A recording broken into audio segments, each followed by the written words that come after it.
Hi, just going to show you a quick way to make a low-carb sandwich to go.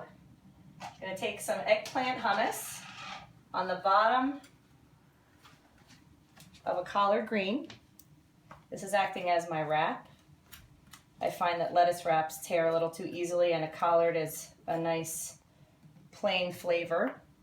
I throw some cucumbers down the center, some tomatoes. I like to cut them up small so that they're easy to bite through. So I cut up some great tomatoes. And then just a little bit of bacon. So it's kind of a play on the BLT. Fold up the bottom. You have to break that a little bit, fit it all in there. And then just like a burrito, fold it up. And then I'll take it and I'll wrap it into some form of a plastic wrap. Snap off that. And you have your collard wrap.